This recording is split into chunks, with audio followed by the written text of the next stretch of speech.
तर आता पाहूया दिवसभरातील मोठ्या राजकीय टॉप 9 बातम्या। दिल्लीत सुरेश धस यांनी केंद्रीय गृहमंत्री अमित शहांची भेट घेतलेली आहे। आष्टी पाटोद्यातील धार्मिक पर्यटन स्थळांना निधी देण्याची विनंती करण्यात आली। तीर्थक्षेत्र पर्यटन स्थळांसाठी निधी देण्याची विनंती यावेळेला सुरेश धसांनी केली। दिल्लीत महाराष्ट्रातील आरोग्याच्या प्रश्नांसंदर्भात केंद्रीय मंत्री जेपी नड्डांसोबत खासदारांची बैठक संपन्न झालेली आहे। ठाकरेंच्या शिवसेनेचे खासदार संजय दिना पाटलांकडून नाराजी व्यक्त करण्यात आली आहे। भेटीची वेळ मिळत नसल्याची तक्रार त्यांनी केली आहे। दरम्यान मुंबईत दवाखाने आहेत पण डॉक्टर नाहीत अशी खंतही त्यांनी यावेळेला व्यक्त केली आहे। राज ठाकरेंनी संजय राऊतांची भेट घेतली आहे। राऊतांच्या भांडूपमधील निवासस्थानी भेट घेत त्यांच्या तब्येतीची विचारपूस केली आहे। तर 20 वर्षांनी राज ठाकरे येथे आले, आम्ही सगळे आनंदी आहोत। भेटीनंतर सुनील राऊतांनी ही प्रतिक्रिया दिली।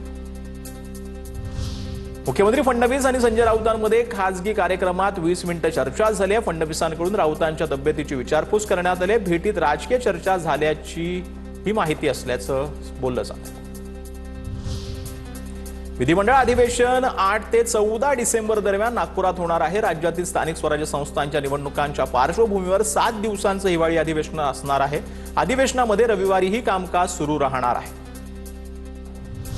राज्याला विरोधी पक्ष नेता द्या, ठाकरे गटाचे नेते भास्कर जाधव यांची ही मागणी आहे। विधान परिषद आणि विधानसभेत विरोधी पक्ष नेतेपद द्या, कामकाज सल्लागार समितीसमोर त्यांनी ही मागणी केली आहे। तर सरकारकडून काहीही उत्तर आलेलं नाही असं देखील भास्कर जाधव यांनी म्हटलं।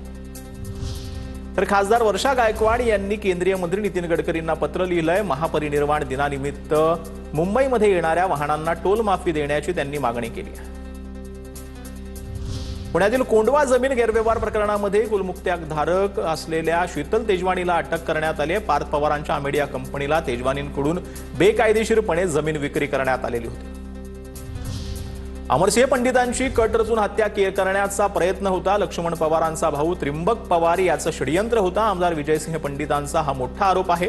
काल पंडितांच्या कृष्णाई कार्यालयावरती 8 ते 10 जणांकडून हल्ला करण्यात आला। तर अतिवृष्टीच्या मदतीवरून आता राजकारण रंगताना आपल्याला पाहायला मिळते। त्याच संदर्भातल्या टॉप 9 बातम्या पाहूयात। अतिवृष्टीग्रस्त शेतकऱ्यांच्या मदतीसाठी सरकारकडून केंद्राला प्रस्ताव पाठवण्यात आलेला आहे। प्रस्तावानंतरच केंद्राच्या पथकाकडून राज्यात नुकसानीची पाहणी करण्यात आली आहे। फडणवीसांकडून हे स्पष्ट करण्यात आले। अतिवृष्टीनंतर महाराष्ट्र सरकारनं शेतकऱ्यांना आर्थिक मदत देण्यासाठी प्रस्ताव केंद्राकडे पाठवला होता। सरकारनं 27 तारखेला केंद्राकडे प्रस्ताव पाठवला होता। केंद्रीय कृषी मंत्री शिवराज सिंह चौहान यांची लोकसभेमध्ये ही माहिती पाहायला मिळते। शेतकऱ्यांच्या मदतीसाठी राज्य सरकारकडून 2 वेळा केंद्राकडे पाठपुरावा करण्यात आलाय। 27 नोव्हेंबर आणि 1 डिसेंबरला 2 प्रस्तावपत्र केंद्राला पाठवलेली आहेत। सरकारकडून शेतकऱ्यांची फसवाफसवी सुरू आहे। राज्य सरकारनं अद्याप केंद्राकडे प्रस्ताव न पाठवल्यानं सुप्रिया सुळेंची सरकारवर टीका पाहायला मिळते। 1,03,00,000 हेक्टरवरील पिकांचं नुकसान झालं। राज्य सरकारकडून केंद्राकडे गेल्या आठवड्यामध्ये 29,000 कोटींची मागणी करण्यात आली। कृषी मंत्री दत्तात्रय भरणेंनी ही माहिती दिली।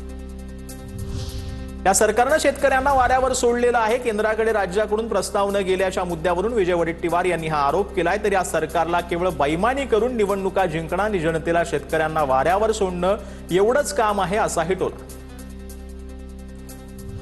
शेतकरी जनता सरकारला धडा शिकवल्याशिवाय राहणार नाही। चंद्रपूरच्या खासदार प्रतिभा धानोरकर केंद्र सरकारवर संतापलेले आहेत। तर सरकारनं दिलेली मदत कोणत्या आधारावर पाठवली? धानोरकरांनी हा सवाल विचारलाय। केंद्रीय कृषी मंत्र्यांनी असं वक्तव्य करणं चुकीचं असल्याचं धानोरकरांनी म्हटलेलं आहे। केंद्राचं पथक आल्याचा तब्बल 3 आठवड्यांनी आता मदतीचा प्रस्ताव केंद्राकडे पाठवणं हे राज्य सरकारनं शेतकऱ्यांच्या जखमांवर मीठ चोळण्याचा प्रकार आहे।